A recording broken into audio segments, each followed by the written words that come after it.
নমস্কার, আমি প্রজ্ঞা। এটা আমার প্রথম ব্লগ। আমার ইউটিউব চ্যানেল কলকাতা ও তার আশেপাশেতে আপনাদের সবাইকে স্বাগত। এই প্যান্ডেমিক সিচুয়েশনে অনেক দিনই আমরা তেমনভাবে কেউ বেরোতে পারছি না। অথচ আমার মতো যাদের পায়ের তলায় সর্ষে, তাদের পক্ষে চুপটি করে ঘরে বসে থাকাও সম্ভব নয়। অগত্যা লোটা কম্বল সম্বল না করেই বেরিয়ে পড়া। কখনো ডে ট্রিপ, আবার কখনো স্রেফ ১-২ দিনের জন্য ঘুরে দেখা। কখনো তিলোত্তমা কলকাতাকে, আবার কখনো কলকাতার আশেপাশের অফবিট কিছু জায়গায়। আজ যাব আমরা কলকাতার অদূরবর্তী অছিপুর বলে একটি জায়গা। কলকাতা থেকে মাত্র ২৭ কিলোমিটার দূরে বজবজের কাছে অবস্থিত এই জায়গাটি। বর্তমানে এটিকে আধা গ্রাম আধা শহর বলাই চলে। অনেকটাই ডেভেলপড, ২ চাকা ও ৪ চাকা চলাচলের পক্ষে রাস্তাগুলো যথেষ্ট উপযুক্ত। কলকাতা তথা ভারতের ইতিহাসে যথেষ্ট গুরুত্বপূর্ণ এই শহর। তার আগে বলে নিই এই অছিপুরে দেখবার কী কী আছে।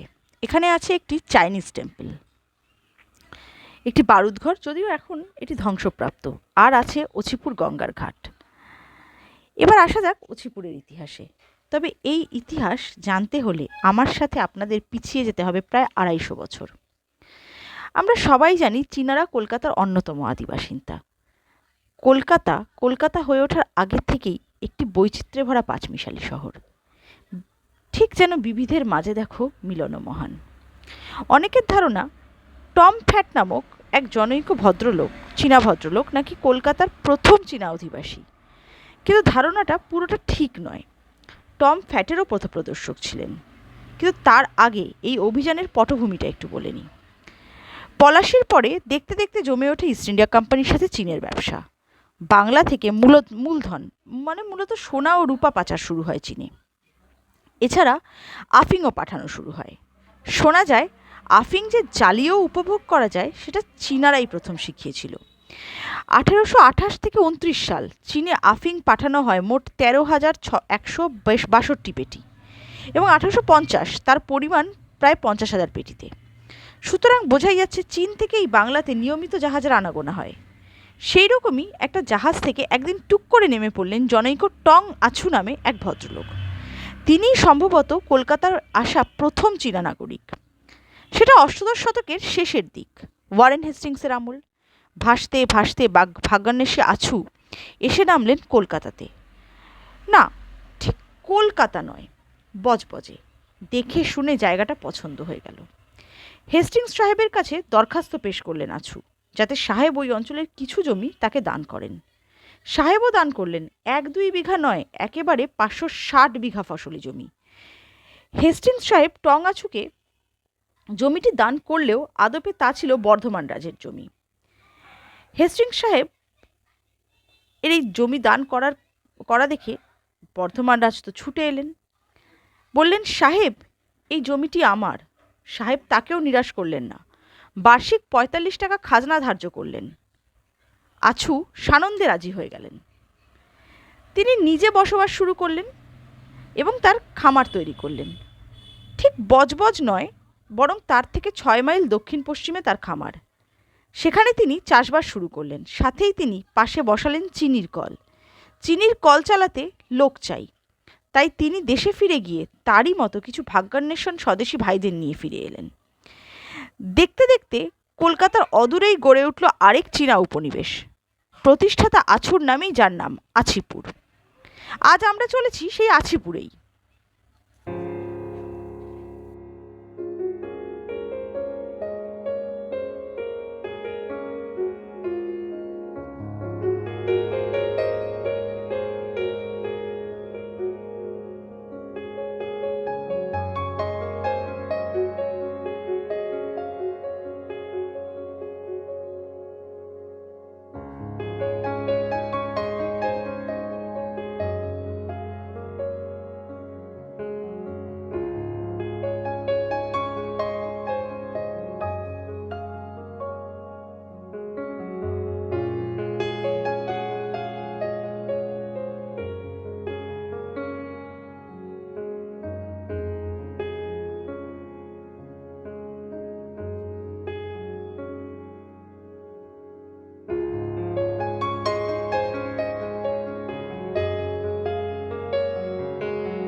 এখন আমরা এসে গেছি অছিপুরের চাইনিজ টেম্পলের কাছে। এটি এখন বন্ধ আছে, বর্ষাকালে প্রধানত বন্ধই থাকে, এবং ভেতরে জল, স্থানীয় লোকেদের থেকে জানলাম যে ভেতরে জল টল সব ঢুকে গেছে। তো আজকে তো ভেতরটা দেখাতে পারছি না, আমি আপনাদের বাইরে থেকেই ভেতরটুকু দেখানোর চেষ্টা করছি। এটা অছিপুরের চাইনিজ টেম্পল, ভারতের প্রথম চীনা টেম্পল, এটা চীনা মন্দির। এটা ফেব্রুয়ারি মাসে প্রধানত এটা খোলে, তখন এখানে গাড়ি রাখার জায়গা পাওয়া যায় না, এতটাই ভিড় হয়। তো এখন তো জাস্ট এটা বন্ধ আছে। ব্যাড লাক, আমি আপনাদেরকে দেখাতে পারলাম না, আমি নিজেও ভেতরটা দেখতে পেলাম না। তো ভারতের ইতিহাসে খুব গুরুত্বপূর্ণ এই মন্দিরটি। ভারতের প্রথম চীনা অধিবাসী টং আছু এই মন্দিরের প্রতিষ্ঠাতা, ওনার নামেই এই জায়গাটির নাম আছিপুর। হ্যাঁ, এই মন্দিরটি প্রায় 10 বিঘা জমি নিয়ে তৈরি। এখন ভেতরটা এখন পুরো বাইরে থেকে লক করা আছে, বর্ষাকালে মন্দিরটি বন্ধ থাকে।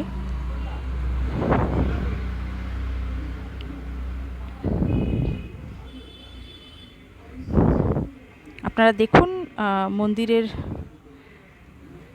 বাইরের এই রাস্তাটা, মন্দিরের স্থাপত্য শৈলী, এটা মন্দিরের গেট। বর্ষাকালে এর ভেতর, মানে বর্ষাকালে তো ভেতরে ঢোকা নিষেধ, কিন্তু ফেব্রুয়ারি মাসে এখানে গাড়ি রাখার পর্যন্ত জায়গা পাওয়া যায় না। আসুন একটু আশেপাশটা, ভেতরটা দেখি, দেখানোর চেষ্টা করছি আমি আপনাদেরকে।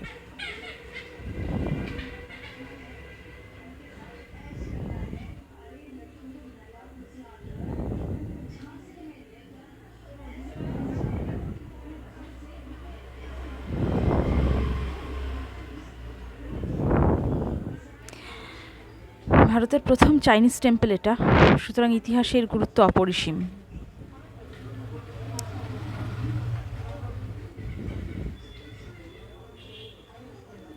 মূলত চীনা নববর্ষের দিন এখানে তিল ধারণের জায়গা থাকে না।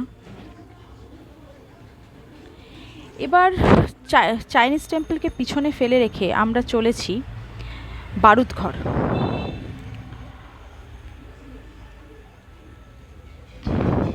বারুদঘরের দিকে, এখানে অছিপুর গঙ্গার ঘাট আছে। রাস্তা খুবই ভালো, কোনো অসুবিধে নেই, পুরো মাখন রাস্তা, একদম খুবই ভালো রাস্তা, কোনো অসুবিধে নেই এখানে যাতায়াতের। আর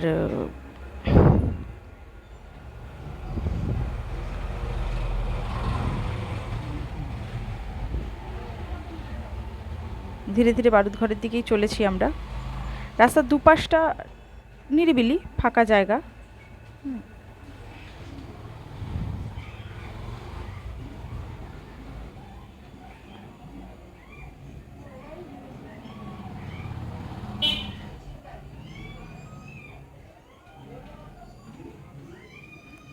চলেছি আমরা বারুদঘরের দিকে।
আমরা এখন অছিপুর গঙ্গার ঘাটে এসে গেছি। বারুদঘরটা আপনাদেরকে দেখাতে পারলাম না, কারণ বারুদঘরের এখন তো বৃষ্টির সময় বারুদঘরের চারিদিকে এতটাই জল জমেছে যে সেখানে নেমে আপনাদেরকে দেখানো আমার পক্ষে সম্ভব হলো না। তবে এখন আমরা ফিরে এসেছি অছিপুর গঙ্গার ঘাটে। এখানে গঙ্গাটা কলকাতার গঙ্গার তুলনায় অনেকটাই চওড়া এবং বড় বড় মালবাহী জাহাজ, বড় বড় ট্রলার, ছোট ছোট মাছ ধরার ডিঙি, নৌকা দেখা যাচ্ছে। আমি এইমাত্র একটি শুশুক দেখলাম গঙ্গায়। আপনারা সবাই জানেন যে গঙ্গার এই জায়গাটাতে প্রধানত একটু এই জায়গাটাতে প্রধানত গাঙ্গেয় শুশুক দেখা যায়। তো আমি এইমাত্র একটি শুশুক দেখলাম। তো কপাল ভালো থাকলে সেটা দেখা যায়। এখন বর্ষার সময়, তো গঙ্গার জলটা প্রচণ্ডভাবে টলটল করছে। খুব সুন্দর এনভায়রনমেন্ট। ওই দেখুন একটা বড় মালবাহী জাহাজ যাচ্ছে, সাথে ছোট ছোট মাছ ধরার ডিঙ্গি, নৌকা, এগুলো খুব সুন্দর পরিবেশ। খুব ভালো লাগলো অছিপুর এসে। অছিপুরের লেখার সমস্ত অছিপুর সম্পর্কে সমস্ত ইনফরমেশন যেগুলো আমি আপনাদেরকে দিলাম, সেগুলো আমি শ্রীপান্থর একটি বই কলকাতা বলে সেখান থেকে প্রধানত পেয়েছি। তো আমি এখানে কৃতজ্ঞতা স্বীকার করলাম শ্রীপান্থর কাছে। এবং আপনাদের যদি আমার এই চ্যানেলটি ভালো লাগে, আমার এই ব্লগটি যদি আপনাদের পছন্দ হয়ে থাকে, তাহলে অবশ্যই লাইক, শেয়ার ও কমেন্ট করবেন। এটি আমার প্রথম ব্লগ, সুতরাং কিছু ত্রুটি থাকতে পারে, সেটি মার্জনা করবেন। আমি আগামীতে আপনাদেরকে আরও অনেক এরকম ছোট ছোট ঘোরার জায়গা নিয়ে আসবো। সেটি দেখতে হলে দয়া করে চ্যানেলটিকে সাবস্ক্রাইব করুন, বেল নোটিফিকেশনটাকে অন করুন, যাতে আমি ভিডিও দিলেই সেটা আপনারা প্রথমে দেখতে পান। নমস্কার, আজ এই পর্যন্তই। ভালো থাকুন, খুশি থাকুন, আনন্দে থাকুন। আবার দেখা হবে কোনো নতুন ব্লগ নিয়ে। নমস্কার।